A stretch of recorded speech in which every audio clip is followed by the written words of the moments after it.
Good morning, Scott here, known as Cantaloupe to some online, and I'm bringing a video to you on a subject that's interesting to me. It might be of interest to you or someone you know.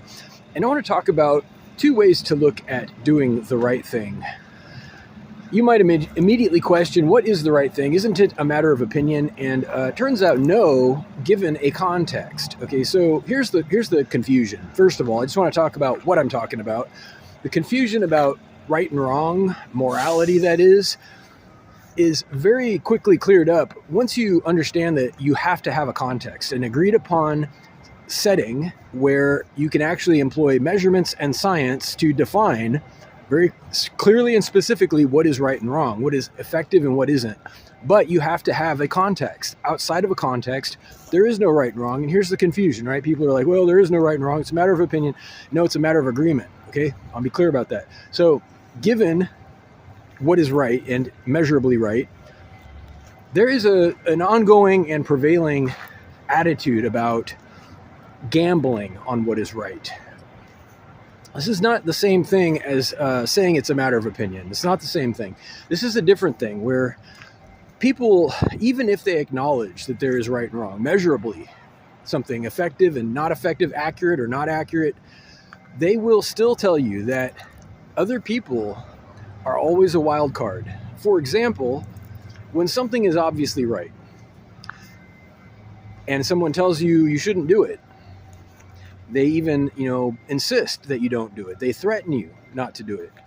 And there are plenty of examples, but, a biblical example would be pretty much anything that Jesus ever did flew in the face of the ruling authority at the time, the Romans, and they did not care for his power. They did not care for his decisions, for him doing the right thing, for him being compassionate and fair. They did not like that because it undermined their authority, and they told him very clearly at one point to stop doing it. Okay, he knew that it was the right thing. So what did Jesus do? Now here's what I'm talking about.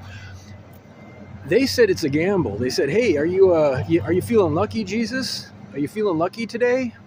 Do you want to gamble on doing the right thing? That might not pay off for you. And this is the exact conversation I'm referring to, where even to this day, probably every day, someone's talking about the same idea, saying, oh, are you feeling lucky? You want to do the right thing? You want to tell the truth? Can you afford to tell the truth? Can you afford to blow a whistle? What if it backfires on you?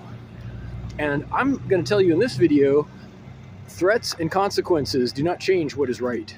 And Jesus understood this.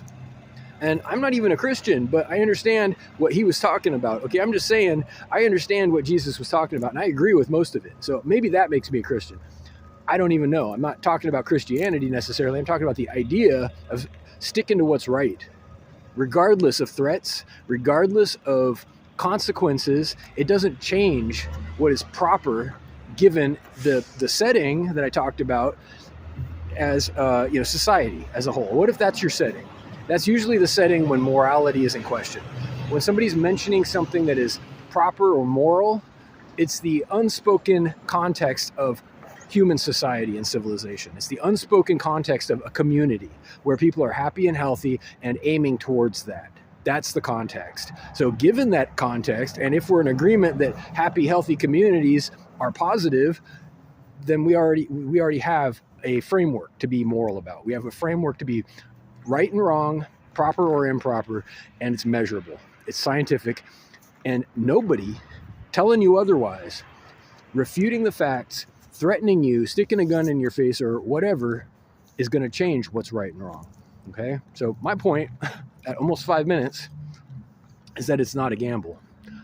You can choose to stick to your guns. You can choose to continue to do the right thing. And unfortunately, sometimes the malcontents, the unscrupulous people who have been doing something different, who have also been threatening you perhaps, they might, try to punish you for setting a better example than they themselves chose to follow.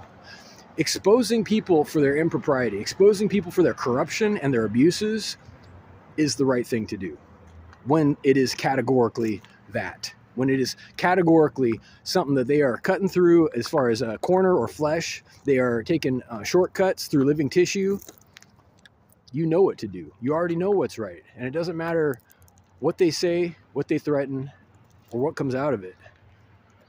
Your choice is clear. And I tell you this much, whether you choose to look at it as a gamble or not, like Jesus chose to look at it not as a gamble. He said, I'm just going to do it. I'm going to do the right thing no matter what. And he did 100%.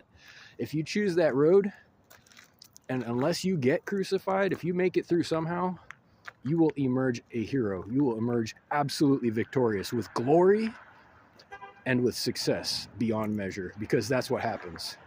Just like gambling, but it's not a gamble because you already knew what was right. Reach out with questions or comments to whitehotrobot@gmail.com. Thank you.